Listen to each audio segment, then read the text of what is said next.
Hello and welcome to episode 498 of the Mark and Me podcast.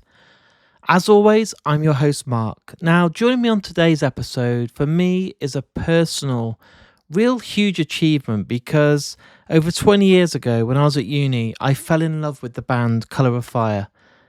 They truly were up there with Hell is for Heroes, 100 Reasons, Biffy Clyro, Vex Red, bands that changed my absolute life. Unfortunately, they went away, and now they're back. They've just released, after something like 15 years, a brand new album. It's called All the Walls I Have Known, and truly is an absolute masterpiece. So it brings me great pleasure to announce that today's guest is Owen Brinley, who is the vocalist and guitarist and songwriter from this awesome band, Colour of Fire. Now, as always, guys, I will always use the intro for every episode of Mark and Me to quickly discuss and touch base about the last episode, and I was joined by the amazing Lizzie Hale. This episode blew up. Thank you so much to Hailstorm and to Lizzie for sharing the episodes. It was personally one of my favourite interviews that I've done, not only this year, overall. The chemistry was magical. I absolutely love Lizzie, and the feedback from everyone that listened was exceptional. So thank you so much to everyone that took the time to listen and share those episodes. But today it's a real personal episode for me, an episode that I've wanted to have for probably about 10 years, but has only become a reality over the last 6 months. I've been speaking to Owen, and finally we made it happen. So I want to get straight to it. So here's me and Owen talking all things Colour of Fire.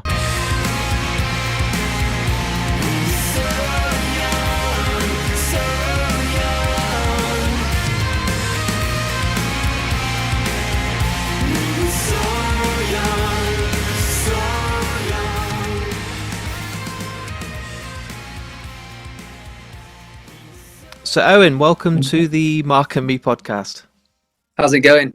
It's going really well. For the listeners out there, this interview's probably been about 8 or 9 months in the making, I think. Yeah, I would say so, yeah. But it's all about timing it right for obviously having something to talk about. We will get to the new album, we'll get to the kind of the meat on the bone. But what I want to do is take it right back to the beginning. So with all guests that come on the podcast, and I'm making no exception for you today, I love to go on a journey where it all started. So when you were a kid, was there a certain album you bought with your pocket money, or maybe someone in your family gave you, but the first album that you remember having, it might have been really terrible, a guilty pleasure, or it could be an absolute classic you still listen to today. But where did the journey for you start, Owen, personally with music? It started super young. My dad was strangely a disco he was a DJ at a local roller disco. Nice. So every Friday night I would spend just roller skating around this village hall. And it was amazing. Honestly, there was like 200 kids all roller skating around, and he'd be blasting out Madonna, kind of like some rave stuff, Prodigy. What a mix. Yeah. Yeah. It just anything that kind of had a bit of tempo and kind of energy to it for kids to roller skate to. But one thing I remember is it had this amazing PA, like massive speakers, like kind of mounted on all four kind of corners of the village hall. And I remember just skating around, and there's all this dry ice and stuff, and like stuff like the KLF playing, and just being like, just this kind of adrenaline running through me, thinking, what is this, you know? So kind of that was my first kind of like memory of music, really. Just my dad DJing. I mean, there was some rubbish stuff too. I mean, there was also Do the Bartman and stuff, you know. That was the first, God, I'm going to sound really old now. So I'm 44. So I'm at that age now, I don't even remember my age. And Do the Bartman was the first single I ever bought. Yeah, well, I used to rap to it. let's like, come on, we're having this now. We need a reenactment. I'll find an instrumental, and me and you can go crikey. have a rap battle.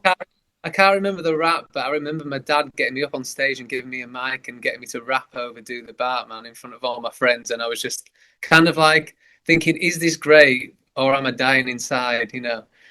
At that age, you would have enjoyed it. You would have probably thought, you know, you are the next best thing to Bart rapping. I reckon you would have nailed it. I think all my friends actually thought that I did the Bart voice in The Simpsons. Like, so okay, it gave me a little bit of local celebrity, but I was living a lie, you know. So is that the first taste of stardom that made you then want to be in a band? Probably so, to be honest. I remember just my dad was in a covers band. Yeah. I spent a lot of time kind of at weekends going to weddings and kind of like carrying guitars in and sitting around bored and stuff. And it was just kind of a life that I kind of fell into in that way. I was like always hanging around with musicians and stuff. And I wanted to learn guitar, but at school, they said you had to learn recorder first for 2 years. What was the And I was point in like, that? I've never I met anyone in my life that's ever now still played the recorder. Yeah, I was very opposed to it. So I was like, I'm not learning recorder. Recorders aren't cool and never will be. No. So it really set me back. So I didn't, yeah, I didn't learn I can guitar. play Three Blind Mice, and that's all I need to play. Done.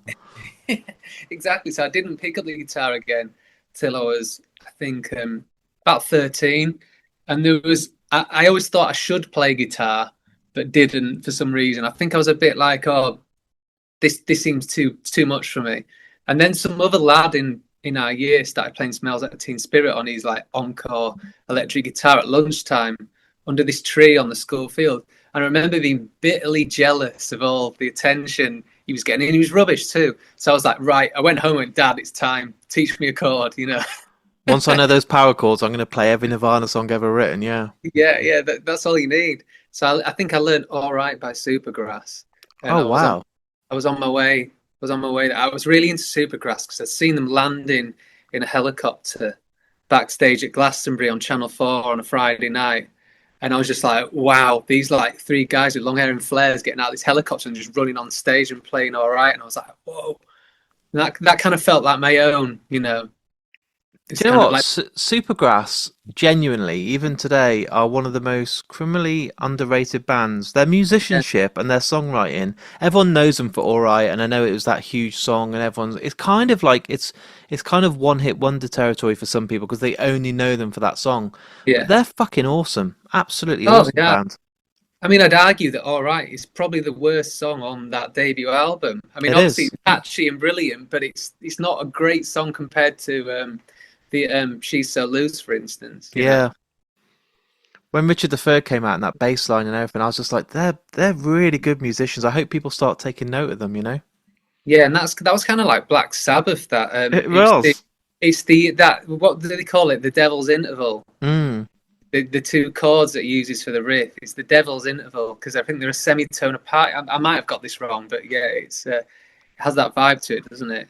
So what about live music? So I tell this story and I've told it for nearly 500 episodes now, but I was very lucky. At the age of 12, my first gig was Green Day in Wolverhampton on their Dookie tour. So Oh back wow. then, Green Day were absolutely unbelievable. There was three-piece at that point. They didn't have session musicians or extra people on stage. They weren't writing so much about American Idiots and stuff. It was brilliant. Like When I Come Around and Basket Yeah. Case and She and all those unbelievable songs. And that's when I came home and I was like, I just want to be in a band forever. Like that's all I ever want to do. Obviously, you had your roller disco and you had DJ as a father, and you were singing along to songs and stuff. But what was your first actual gig? Was it a great band or was it a guilty pleasure? Well, I wish it was Green Day because Dookie was the first CD I actually bought for myself. Money well Um, spent, yeah. yeah. So I mean, that's an amazing album, obviously. But the first real gig I went to was my dad took me to see Status Quo on the Rock Till You Drop tour. I love that name, Rock Till You Yeah. Drop.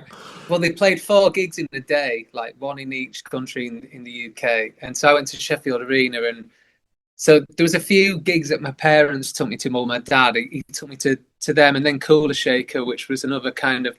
I mean, I'm not a fan anymore. Dude, Let's put Kuda it that. Shaker was my second ever gig. Yeah. It was my second ever gig too. I think. Wow. Um, along the line, I think we tried to go and see Crowded House and got the wrong night or something.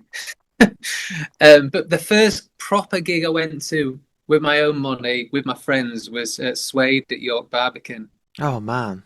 I know that was on the Coming Up tour, and they were absolutely my favorite band in the world at that point too. Like from the first album, and especially Coming Up. Actually, a lot of people say the first two albums are the ones, but I love Coming Up. Like Mm. I love Richard Oakes' guitar playing on that album. So yeah, with York Barbican and yeah, I remember like going to Pizza Hut before, and then getting there at like 4 p.m. or something. It's all about the Pizza Hut buffet.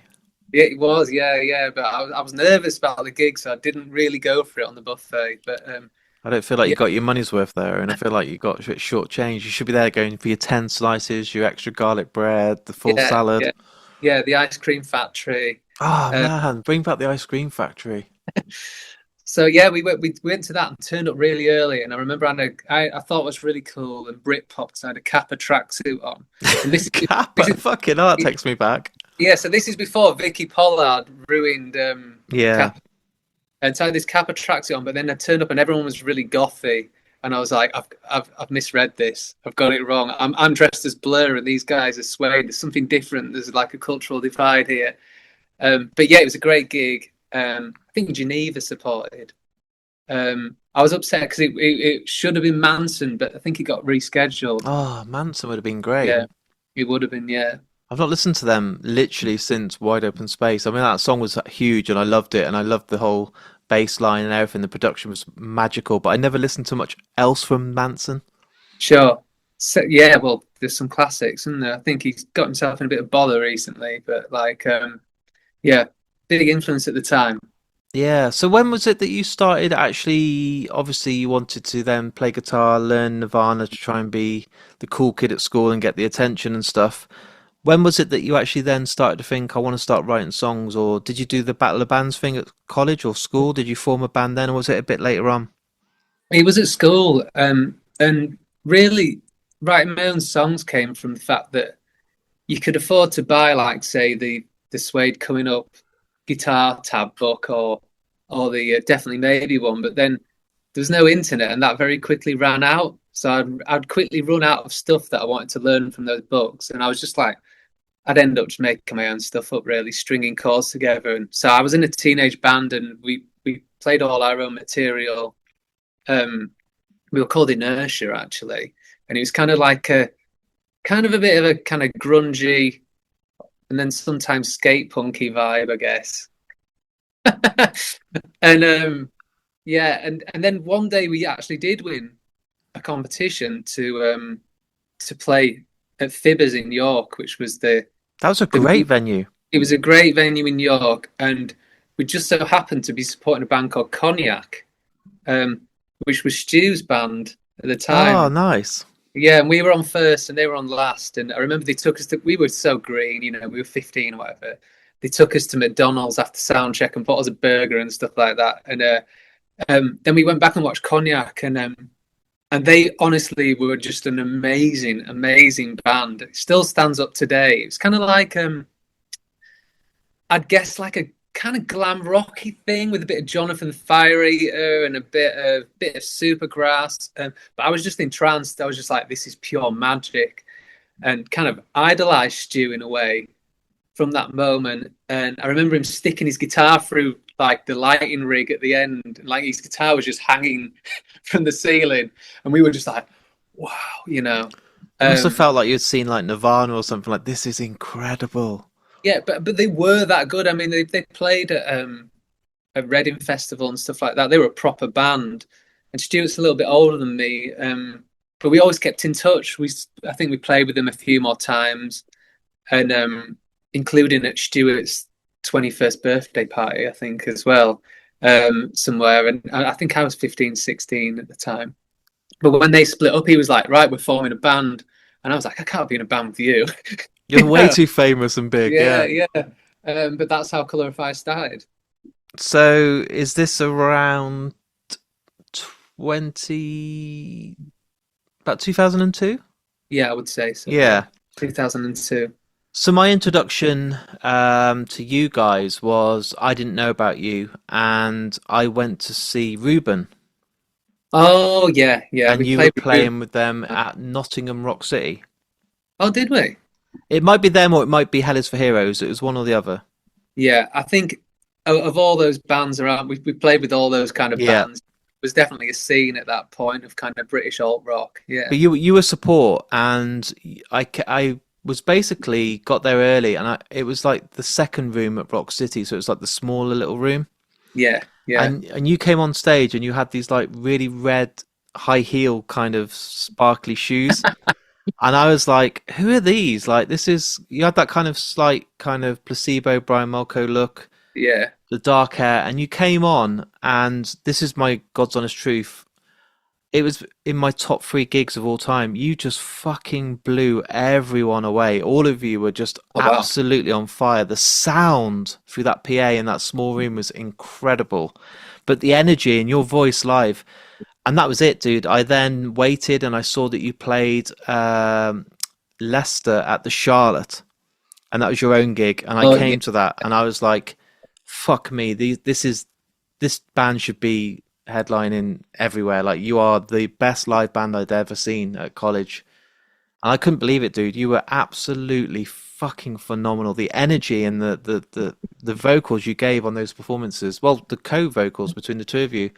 But can you remember those early gigs? Do you still remember them now, or is it quite kind of blurry? It's quite blurry, but I do. When you now you mention it, I can picture every one of them. Yeah, But yeah, I mean, we've kind of lived on our nerves at that point. We were just taking any gig that was offered to us, and I just remember being constantly just pumped full of adrenaline at that yeah, age. Um, it kind of exploded very quickly. I mean, not in the sense that all of a sudden we were like headlining massive venues or anything, but we went from zero, kind of like we had a couple of songs to being played on Radio One in like seemingly in like a couple of months. yeah. And I'm not sure we were quite ready for it really. It always felt like we were catching up a little bit. It was like there was definitely like a big gap between us kind of breaking on Steve Lamacq and Marion Hobbs playing doing like rock show sessions and stuff like that to the album coming out. So it always felt like, oh crikey, we're not, are we ready for this really? Because we'd probably only done a few local gigs and then we're all of a sudden being played on like the evening session. So yeah, it seemed to happen very fast. Because you had the, I remember buying the XR EP, and then the album Yeah. Pearl Necklace came out. Wasn't it like the same year, within 12 months? It wasn't long. Yeah. That it wasn't long, but the kind of gestation period of that album felt quite long, considering that like our demos basically got played on the radio, That's and then it was crazy. like, yeah, it was literally a demo that we recorded at Shed Seven's drummer's place. It was called Studio Seven in York. We Nice. recorded, yeah, we recorded two tracks, and Stuart used to work at Roundtrees and just be basically not doing much work, printing off CDs and like photocopying flyers and stuff like that. And he just sent the CD to Radio One, loads of other places, and they just played the heck out of it. And it was like, oh crikey, what do we do now? And we've got kind of like three good songs. And we need to, we kind of all of a sudden we're having kind of like we got a management deal, a record deal, all that stuff. And then we were banged in the studio with not we kind of didn't feel like we had much preparation for any of it. So like as like an 18, 19-year-old kid, it felt quite pressurized at the time. And I think the gigs were really like just like taking the pressure valve off. It was like, let's just go mental. You know what I You mean? seemed so confident. I think that's what was kind of so infectious. Like watching you being the. I'm sure it was Ruben. If not, I'm sorry, but it might have been Headers for No, Heroes. But it's very likely. yeah, I mean, what a great band they were. But that whole scene at that point was absolutely electrifying. Like if you actually think of the bands that were on the scene that came through, there was people like 100 Reasons on Top of the Pops. There was Yeah. Headers for Heroes. Biffy Clyro were not even big at that point. They were on the smallest No. stages and the smallest tents. Million Dead, Cave In. There was all these great bands that came through, and you were part of it. And it must have been. I still might sound like a granddad, but that moment felt like a movement in music. Like to turn the TV on and see Colin from 100 Reasons singing Silver on Top of the Pops. It was like Yeah. there's something happening here. Oh, yeah, and it'd been brewing for a while, like ever since at the drive-in, and before that broke, like the kind of like kind of satchel-y emo kind of scene, kind of like DIY all days at places Yeah. like in Leeds, at places like Joe's as well, and the Brudenell and stuff like that. Like, um, just like I was fascinated by that scene, and there was some genuinely great music coming out of the underground, and I think kind of the UK scene very much looked to the American scene, didn't it? Like to bands like Glassjaw at the Drive-In, etc. So true. But I think that it kind of we also made our own mark on it as well, and there was some real quality bands coming out at that time. The thing was, it was almost like there was such an influx of young British guitar acts, and it was a very male dominated scene, I guess, Yeah. which is unfortunate. But there was so much stuff. It was so fiercely competitive that it was difficult to like get your track on MTV2. You know, it was difficult. There was just so many good bands at that point. The thing is, I remember because I was then going to uni, and I'd be literally putting on like Scuzz and MTV2, and Yeah, you'd see stuff like Headers for Heroes with I Can Climb Mountains and stuff. Seeing that video repeated throughout the day, it was like it felt like you were part of it, like part of your family had made it because they were so reachable. Like they were in the pubs playing. Like you said, Leicester yeah, Charlotte was a tiny pub when you guys came there. It was fucking it really was. Yeah, intimate. yeah. I remember that place. I remember kind of like some kind of disagreement with the sound guy when we got there, and then the venue staff are like, "Oh, he's like that with everyone." Yeah, we played there as my old band. His name, do you know his name was Feedback Phil? That was his Oh, name. was it? So that's all you need to know. This is the sound guy. Yeah, His name's Feedback Phil. yeah, yeah. It was a kind of surreal time. I remember touring with Biffy, and they were also a support act Yeah, at that point, and they had their little following. But it kind of felt like it never seemed like Biffy were going to break big, despite their obvious brilliance. yeah. 'Cause they were getting a really hard time in the press, which I just couldn't believe. But I remember them going away on. We had a day off in the middle of the tour. We came back the day after, and we shared a room with them every night. And we were like, "Oh, what did you do on the day off?" Then they're like, "Oh, we recorded our second album. It's going to go for 30 Bliss." Putting the CD into the boombox, and we were sat there with a few cans and listened to the album. And we were like, "So what did you do on it yesterday?" They were just like, "Yeah, yeah, we did it yesterday." And we were like, I mean, they were ridiculous. They were kind of like a freak of nature in how tight and prolific they were. But like they basically did the basic tracks for the whole record in It's like insane, isn't it? yeah on the Absolutely day off. insane. And the thing is with those guys, like, even though now they're like headlining festivals and touring all around the world and are absolutely huge, I've spoke to Simon. He's been on the podcast. I've met him a few times. He's still the same guy he was 20, 25 years ago. They still would jump in a van and do 200 shows a year if they needed to. Yeah, they were lovely guys, lovely people. We got on like a house on fire as well. It was brilliant. You should try and get the support slot now because they're playing Finsbury Park, aren't they, with Don Broco and Marmozets? Just Oh, stick you guys on to start the day. That would be magical. it would be. It would be. It's tough, to be honest. It's tough out there. So again, it's almost even more competitive now to get Yeah, support slots and stuff like that. Because if you don't have your 100,000 followers on Instagram or whatever, no one's interested. it's all a battle of the numbers, which it wasn't then. And then, am I right in saying that after the release of the album, it wasn't that long until you? I remember you were really big in like France. Was it because of supporting Yeah. Placebo or doing shows with those guys?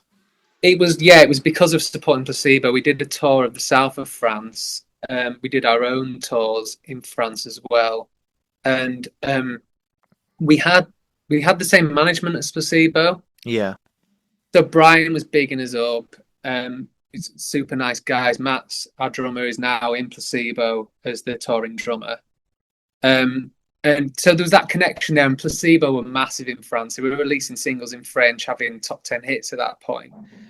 So I think kind of we were kind of looked at by a lot of Placebo's fan bases, kind of the next Placebo, the new Placebo, and we kind of just adopted a lot of fans via Placebo, which was nice. But yeah, we had a lot of fans in France and in Holland as well for some weird reason.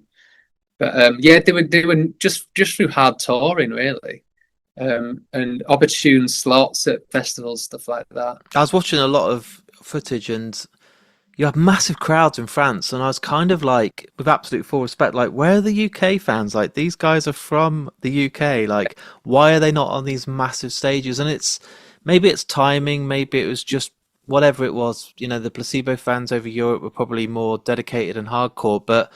And I say this with absolute full respect, and I'm sure you hopefully see it. I never felt you got as big as you deserved. Yeah, I kind of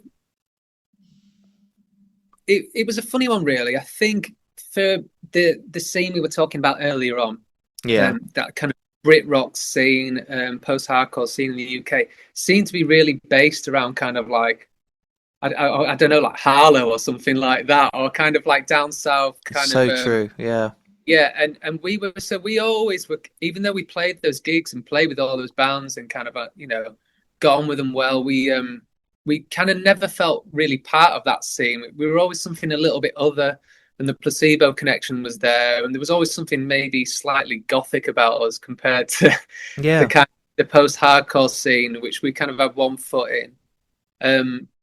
So yeah, I think it was kind of not knowing where we fit was part of the issue in the UK, whereas I think Europe's a lot more embracing of kind of like dark alternative rock. Like Yeah.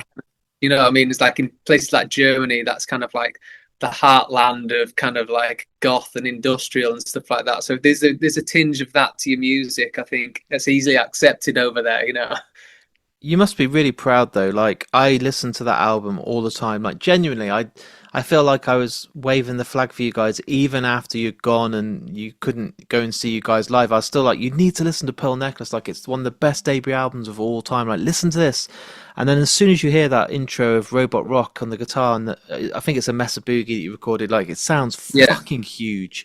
And you know, it does stand the test of time. And you know, over 20 years old now, you can still listen to like images of you and the exile and everything, and you must be still proud of it. Like it sounds still like it could have been recorded yesterday. Well, I kind of have a bit of a weird relationship with it, to be honest. Due to like, I mean, we recorded it in some really like nice studios. Like we started off at Rockfield, and then we went to Real World. A lot of money was spent on the record. We did it with Steve Osborne, who'd done like New Order, Happy Mondays, Suede, and I think he'd just done The Departure at that point. Nice. Um, but it was a strange kind of atmosphere, the recording. As I said, we felt under pressure, like we'd taken too long. We hadn't really kind of capitalized on our moment when we were having all this kind of play in these sessions on Radio One. So it kind of felt like we were flagging a bit, and we'd taken too long, even though it's probably only a year Yeah. since. And it kind of, the producer Steve kind of cracked the whip quite a lot. We didn't. I don't feel like I had much creative input in the record, which is probably quite a strange statement to make, like being the co-songwriter and You're not the co-singer. only one to say this. Like Jamie Lemon has a lot of problems with Very Fast, Very Dangerous. You know, I've talked to him Yeah, heavily about Ruben, and he can't listen to the album. He's like, it wasn't how I wanted us to be. And I'm like, man, it sounds like one of the most polished, incredible albums ever. Like, you know, yeah. you've got absolutely like Chris Sheldon's nailed it, and he's like, nope, I just don't. It doesn't sit with me. I didn't feel like it Yeah, was doing it justice, and maybe you feel the same way. I think I do. To be honest, I kind of have a bit of a complicated relationship with it. Like there's tracks on there that I wouldn't have chosen to be on there. So that when I say we didn't have much creative control, it's kind of like we had very little creative control. We did. There was a lot of pre-production done on it. The songs were stripped apart and put back together. Um, and yeah, and the songs were pretty much chosen by the producer, who was like, I'm not recording that. I will record Oh, that. that's shit. Yeah, so kind of. I mean, we got on okay during the. I remember it taking a long time as well. It took a long time. We were going between Rockfield and Real World in Bath, and yeah, I guess it probably took 2 or 3 months or whatever. But when you're 18, that feels like a lifetime, you know. But yeah, I mean, this. I'm proud that the record got made, and I'm proud that it kind of fills me with pride hearing you saying that you love it, and you know that's brilliant. You know, so in a way, I wouldn't change it. You know, I wouldn't change it, but I still probably have a little bit of a complicated relationship with it. What's done is done, but that experience certainly led me in future projects like Grammatics, for instance, Yeah. to seizing control a lot more of the creative process and kind of almost pushing anyone aside who tried to tamper with the band's creative control in the studio. Like for instance, with Grammatics, we were managed by Big Life, which was a pretty big management company. I think they had Adele and Claxons at the time, Wow. and they tried to tinker with the creative process and get us to work with a producer who I didn't want to work with, and we just dropped Big Life, I love which it. which is for a DIY band from Leeds is quite an extreme move, really. You're But very we just brave, my friend. yes, we all I'm I'm extremely I'm money means nothing to me, and I'm not the only thing I'm driven by is art. Yeah. So success really isn't that important to me. Really, it's just the kind of what goes into the track, and that's the most important thing in the world to me. And everything else can like get fucked. Really, it's just like so I don't really care if you know um I don't know Alan McGee's managing me or whatever, Of or course. like it's kind of I just if someone tries to take away the one thing I care about, that has to go, you know. That's the process and the outcome is what kind of I love, you know. So what was it, obviously behind the scenes, for people that might tune in today to the podcast and then discover Colour of Fire? Mm. What was it that kind of led to the breakup? Because obviously Grammatics and stuff came afterwards. Was there a certain bust up or an event, or was it just a case of the album's done and we don't really know where to go now, or was it the fact you just fell out of love? What was it that kind of, because it's over 20 years ago now, but Yeah, I never got that kind of answer because there wasn't Instagram and Facebook back then, and there wasn't yeah, like, yeah. there wasn't like Spotify with an announcement. It just kind of like, oh, they're not gigged for a while, and then, oh, they're not gigging at all. Yeah, I think there was kind of like a myriad of little factors that um added up to kind of the cause of the split really. But I mean we were young, feisty characters, especially me and Stu can be quite like well we could be quite we've learned now to kind of like um be very respecting to each other, and the four of us like Matt, Tom, me and Stu are a really good functioning unit as people together, and we kind of like cancel out each other's kind of negatives. And I think the first factor was that Tom, the bassist, left the band. He'd had enough of the touring life at that point. I mean, we were touring crazy, doing Yeah. crazy tours, an insane amount of gigs. He'd had enough. Tom's a little bit older, and so our kind of friend and roadie Mike took over on bass, and I think kind of he's a great player, Mike, but like the dynamic had shifted somewhat. Tom's a real steady Eddie. I was a volatile kid, very volatile, youngest in the band at that point. Matt's laid back, but something had shifted at that point, and so that kind of like just destabilized the band just a little bit, and then I think the tide was really turning at that point towards like indie rock, Yeah. your Franz Ferdinand's, your Block Party. It So was like that, huge, wasn't it? Like it was yeah, any band with the before their name was making it. yeah, Like you had the Vines, the Hives, all these bands that came through, and it was like it was another movement like we talked about with you guys and Headers for Heroes and Movement, but this time it was really enemy based indie yeah, bands, the Strokes, the Hives, all these bands that were just, like you said, Franz Ferdinand, they were just absolutely exploding. yeah. So there was the American wave and the Hive, wasn't there's the Strokes and the Hives, as you said, and they were around before Colour of Fire. But then the British wave started. So Yeah. you had Editors, Block Party, all those bands. I remember being on tour and buying the Enemy, and there was a CD with it with all those bands on. I think it had Nine Black Alps on, funnily enough. Sam Forrest is from York as well. My old Um, band supported them at Leicester yeah, Charlotte. Yeah, great yeah, band. fantastic band. But I remember listening to that CD in the van and just thinking, yeah, we're done. I don't know Wow. what that was. Just I had this sinking feeling, and I think as I was getting a little bit older, my kind of like the music I liked was turning more in an indie direction, kind of like folk indie direction. I was a lot more arty influences were coming into play with both me and Stuart, and we were writing new material, but it was just nothing like the first album. And I think maybe our management heard it and they were struggling to see where it fit with what we'd done before as well. Um, but yeah, we sensed a little bit of doubt, I think, from our management, and I think being volatile, we kind of just pulled the plug on it. Really, we could have done another album. We kind of just pulled the plug. I think we were like, right, this is done. Like, on to the next chapter. I think it was just one evening we decided we had a meeting with our management in a restaurant. And we just decided we're splitting up, and then kind of stuck to it.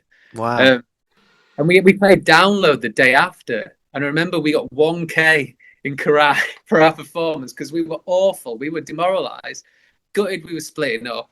We're all drunk, and yeah, we just kind of like went home with our tails between our legs, and that was it. That was it. We just one day just it's probably a foolish move in a way, looking back. But as I say, the tide was turning, and I think we could almost, I think in the same way that grunge kind of eradicated a lot of kind of like the heavier bands before it in the kind of hair metal scene or whatever.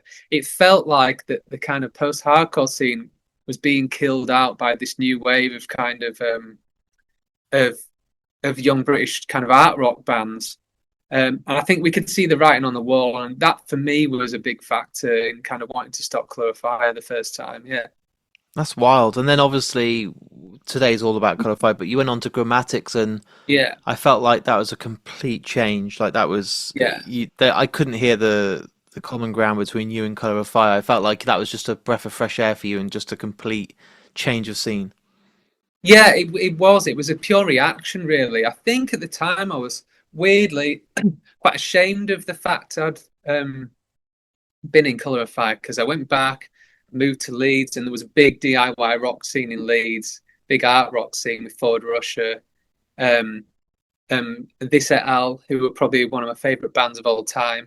Like literally the best band I've ever seen live, This Et Al.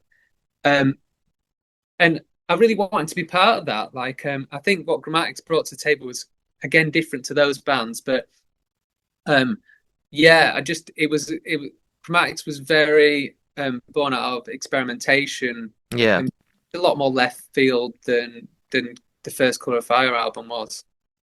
So obviously we're here today, a days away from a new album, which I never thought we'd ever see. I couldn't believe it when I went on Instagram and your profile picture had changed for the first time in over 20 years, and I was like, "Fuck! Are they teasing? Is this going to be like a 20, I don't know, like a 20-year anniversary, or is it 25 years coming up of the band launch? And is it just going to be the like a reunion and the album played, and then it started? Oh fuck! Like there's going to be new music, and I never could ever believe as a fan that was so dedicated to you guys over 20 years ago that there was an announcement that we're actually recording new music. And I couldn't believe it. And I wondered, what was it? Was there a drink one night? Was there a get together? You at a party? How did you all kind of come on the same path again?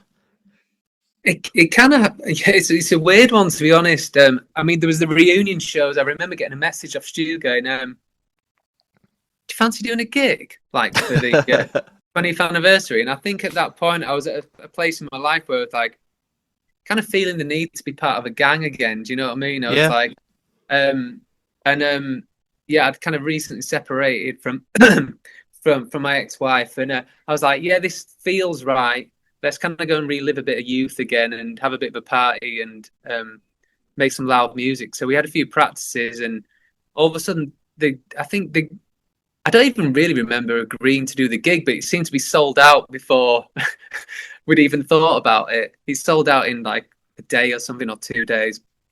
And then it was like, oh shit, what are we going to do now? We've sold out this big venue and we haven't played for 20 years. So we got back to practicing.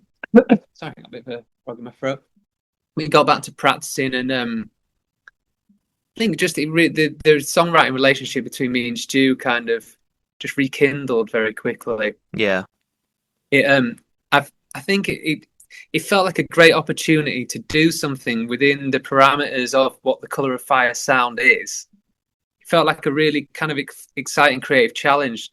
Can I write something which is kind of like in that box again? And I found the limitations of that writing for this band and what it is and what its fan base is quite an inspiring idea. So yeah, the album just in terms of writing just flowed faster and better than anything I've done really. Was that even a talking point when the reunion shows were announced, or was it during the No. rehearsals then you started going, let's just tinker with a few ideas and I got this riff and let's just play with what this, and when did it actually start to be like, well, let's not just do the reunion shows, let's have another crack at working and writing together? Because that's one thing doing a show, but there's another thing actually rehearsing and writing and then actually going down and demoing. Yeah, well, there was one song that it's on the album called "On the Waves," and that was the first song that I wrote for it. And I remember just having the idea for that song. I wrote it actually looking out to the sea in Filey, which is like on the Yorkshire coast.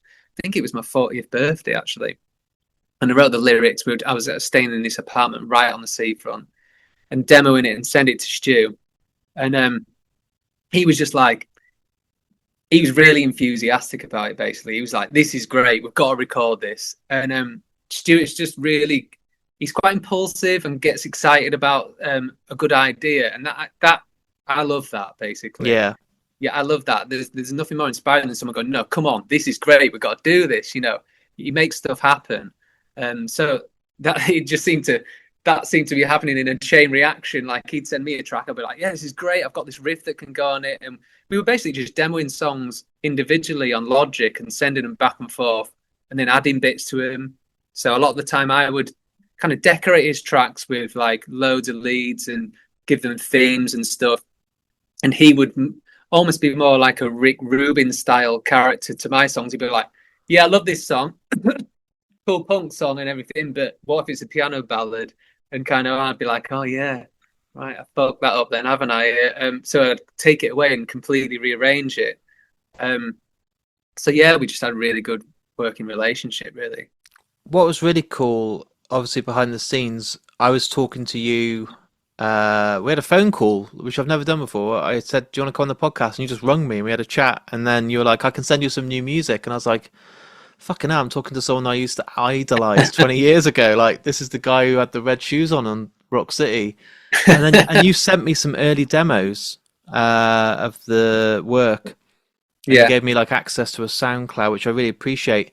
And I feel like I've been on the journey with you because then I heard the next version, which was the strings, and then you're like, "This is the next version," and I've kind of heard it from demo all the way through to the yeah, mastered, and I've heard these songs come alive, and all the walls I have known, that track itself, like I've heard it from the real basic demo to the finished, polished, absolute beautiful arrangement it is now, and it's insane that you've had that long between it, but you've fit straight back into This Is Color of Fire again. yeah. It kind of just feels like home, Yeah. doing stuff with Stuart. And you have to apologise for me clearing my throat all the time. I'm on the back end of a cold, so yeah, if my voice sounds a bit weird, it's that. But yeah, just it's. I don't think I've ever had a creative process around an album which has gone as smoothly in terms of the writing of it as this, really. Especially the title track, "All the Wolves I've Known." Like it literally took me 24 hours to write the track and demo it, full lyrics, everything. And I just remember feeling like possessed, kind of writing that track. And it was weird because I had the demo with no vocals on after like a few hours or whatever. And I was like, "What am I going to sing over this?" And I found this note just that said, "All the Wolves I've Known." And I was like, "What the heck is that?" So the lyrics just poured out of me all around that title. So I went in, sang it, did it. And then afterwards I was like, "Where did that come from, that lyric?" So I Googled it. And it's an interview with Marilyn Monroe. Oh wow. An interview with Marilyn Monroe, and that was the title on the front cover of the magazine. And it's basically, the interview was about manipulation of young actors and actresses in Hollywood by kind of Hollywood moguls. And what had happened was I'd watched a documentary about Marilyn Monroe on a Friday night after a few beers, And you've and written down, had you, and just I just written randomly? it down in randomly heard that phrase and wrote it in a note. And it just fits so beautifully with kind of the rest of the lyrics and kind of what the song was about. Like I almost sensed kind of the story from just the title, and by instinct, all the lyrics kind of feed into kind of what she's saying in the interview perfectly. And I guess the song is about manipulation and how creative people are kind of used Yeah. by people in positions of power. So that's the sentiment just kind of fit like a glove, really. Are you nervous sitting on an album that's very close to being published now for the world to listen to? Are you kind of like, fuck, we're back. We want to kind of weirdly resume where we left off from 20 years ago? No, not at all. I mean, I'm nervous about everything in life, but not this. Yeah. Yeah, not this. I kind of have complete faith in the record. Um, it kind of it couldn't really have come together any better. And Andy, the producer, did an immaculate job recording it. Sure, there was frustrations and false starts and all the things that happen when you're making a record and rediscovering a band that's been on hiatus for like 20 years. But like the how it turned out is kind of a bit of a dream come true, really. I kind of really wanted to right the wrongs I felt from the first record in a way. I was like, I'm going to have control of this record. I'm going to show our fan base really what we're capable of, like when left to our own devices. And it's kind of, it almost feels like a bit of vengeance in a way. And how's it feel when you've got a couple of shows I think announced for the release, isn't there? Is Yeah. it the Crawford Arms, Crawford Arms in Milton Keynes, which which is is a like, great venue? I've never been, but yeah, so we're looking forward to that. And then York the week after, yeah. Do you love the fact that there's still going to be those fans that are now adults with kids that were there back in the day, 20 years ago? It's amazing. Yeah. The, a young lady from Japan's come to our last couple of gigs. I can literally flown Wow. to the shows. Yeah, she brings us these amazing gifts from Japan. Yes, I mean, I guess she's our number one fan now. But like, yeah, it's still full of old faces, and like more people travel to the shows, no matter where they are, than locals being there, which always feels strange. But yeah, it's always great. It's always like, even if the gig doesn't go amazingly well, or like, it's beautiful to kind of bring that kind of old community back together again. And how's it feel? And I'm asking this as an honest, I'm very curious from the interview today, and I never knew you personally, but, and I'm not saying you've tarnished it at all, but you don't love the album. You don't love the first album, Pearl Necklace. You aren't happy with the way it's kind of, I'm sure you don't listen to it with pride, and that's not a bad thing because the songs are fucking magical. I love the album. I love the way it's recorded. It's captured that time. But if you're not listening to it with, like, you're probably too judgmental because it's you and it's not the Yeah, reflection of yeah. the band that you wanted to be at the time. Does it feel difficult now curating a set list where you're bringing those songs in, or does it be treated as a completely different vision of the song? Do you not mind playing stuff like Italics live now because it's not the way it is on the record? You play it as how you want to play it as a band now. Well, I still stand by a lot of the songs on the record. Yeah, It's probably more just like a kind of slight perfectionist kind of finicky kind of production thing with a lot of it, and the chance that and I guess really the fact that I wasn't allowed to do exactly what I wanted. Now, if I was allowed to do exactly what I wanted with that album, I'm not saying it would have been better. At that age, I didn't have any experience. I guess it was pure ego in a way, that kind of like, oh, I've been denied here a bit. Someone else I is get telling it, me what man. to I do. I get it, Yeah, and if someone's telling you you're not allowed to put this in, you got to chop this song up, you got to yeah, make it 3.5 minutes. If someone comes up to you and says stuff like, "The Exile is now a 4 minute song, but you wanted it to be a 16 minute fucking overture," then I get it. Like they did the right yeah. thing. So I think anyone who knew me at 20 years old, had a tremendous amount of conviction around what I did at that point. Probably different to now. Kind of age has got the better of me in that aspect. But you can't really go around kind of acting that way forever, because it probably doesn't win you many friends in the long run. But yeah, to answer your question, the older songs, we play them we approach them as the artists we are now, rather yeah, than how we were, which I think you were kind of alluding to a little bit in the question. yeah, So yeah, there's some quite radically different arrangements going on. Um, the set for these two gigs will be weighted a bit more towards the new material, because with Matt being away on tour with Placebo from all of the autumn for Placebo's 30th anniversary stuff, wow. this might be the only chance we get to play these new songs kind of fresh off the back of an album, for a good while. but yeah, I still enjoy playing the old songs. They still like Stu calls them pipe and slippers songs. When we play 9 volt or the XL, it just flows out instantly without any effort. They're just so imprinted on us from those years of touring off the back of the first record. Is it kind of full respect to Placebo? Fucking hell, like one of the biggest bands out there, but is it a bit frustrating that you can't go off on a tour and do stuff because you're restricted to a certain time? Yeah, it is. But I mean, of course, it's Matt's day job now. That's what he Yeah, does. There's no ways around it. There's a possibility we might get a debt in from at some point if a good yeah, offer came in or something. Matt gives us like his full blessing to do that. But I mean, replacing a world-class drummer like yeah. Matt, not an easy thing to do. I mean, the dude's pretty good, you know what I'm saying?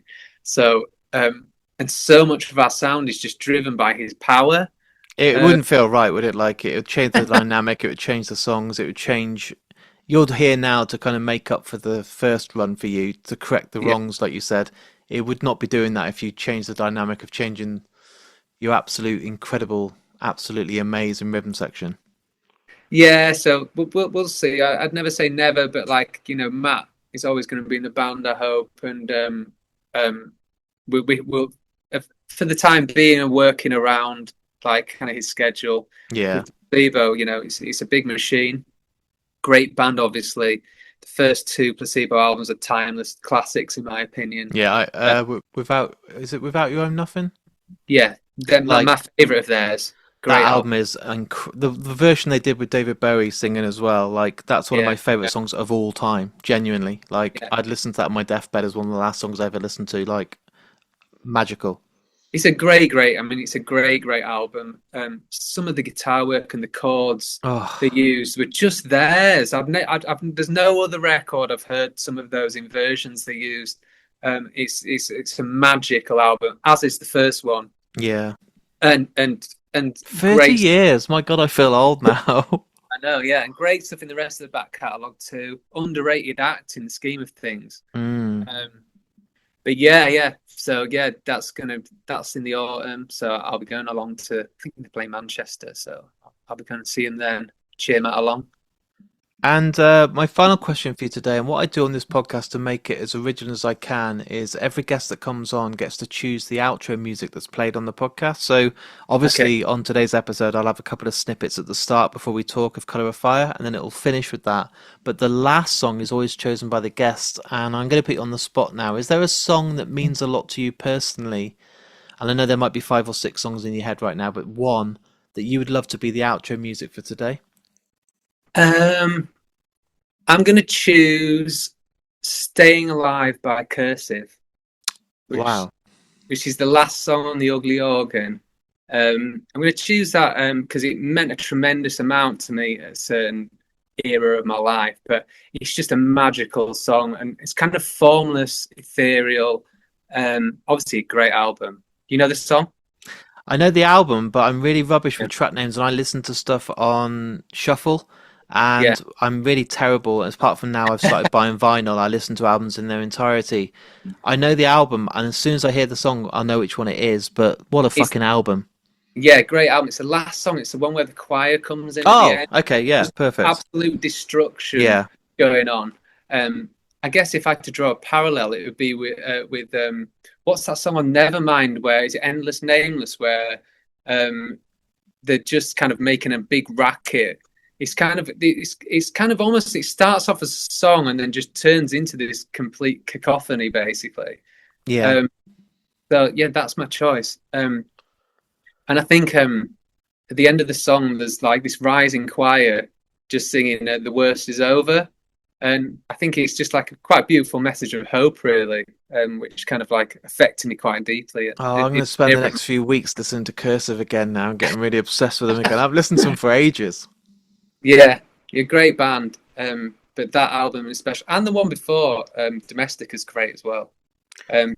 We were talking about that era, so it felt like a fitting It's a great track. one, and it's a fucking huge, impactful end song. So it's just going to go to Yeah, destruction at the end of today's interview. But I wish you all the luck with the release of this album. I think, and I mean this, following you guys for over 20 years, I always felt like, and I say it with full respect, you should have been the biggest band in the world. And I always felt like, I don't know why it didn't happen. And that isn't pissing on you. That's just being honest. Like, I always felt like you should be playing stadiums, like in the UK.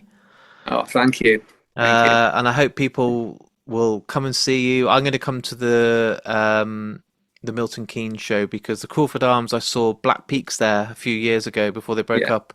The sound is incredible, the venue's incredible, and I can picture you guys on that stage, and York's fucking miles away. But I'm going to come and say hello, and we'll get a drink and bring back the time machine of going back 25 years. Oh, cheers, Mark. That's brilliant, mate. But thank you, my friend. Thank you very much.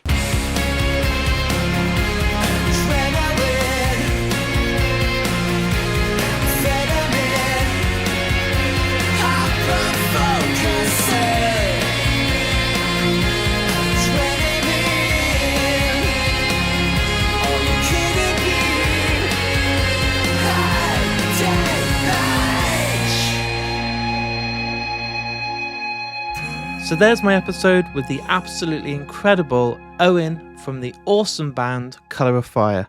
Now, I don't expect a lot of people out there to know this band. They have been away for a long time, but I urge you all, after today's interview, to go and listen to the album's Pearl Necklace, which is an absolute incredible masterpiece of songwriting, riffs, and everything I love from music, and the brand new album. It's literally out now, called All the Walls I Have Known. It really is one of my albums of the year. Every song is epic, and the songwriting and production is everything you could wish for. So go and listen to them, and then let me know what you think. If Mark and Me is the reason you discover Colour of Fire, that'll be the biggest compliment that I can get from this episode. And as always, guys, if you're listening to this and you've got Twitter, Instagram, Facebook, TikTok, or friends and family, tell them about the episode or share it on those social media networks.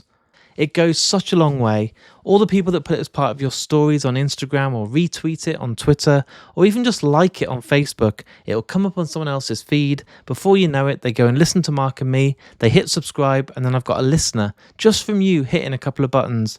I know I go about it on every episode talking about it in great detail about how important it is, but Mark and Me is an independent one-man podcast, and to keep this going and get the word out there and keep evolving, I rely on you guys as listeners to keep sharing these episodes. Also, I do have a Patreon account, so if you do want to sign up, the link's on markandme.com. I appreciate all the support, and all the money for 2026 is going to go to charity that I make via Patreon. Also, I want to give a shout out to the sponsors of Mark and Me, starting with the awesome Richer Sounds. If you want to get yourself anything to do with audio and visual, they won't be beaten on price, and all their experts are in store. Go to richersounds.com or visit any of their high street stores.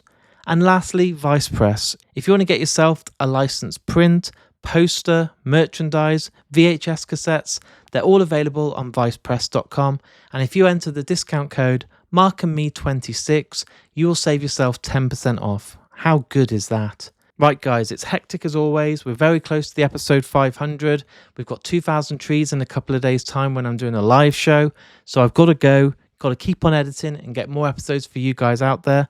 But in the meantime, please look after yourself.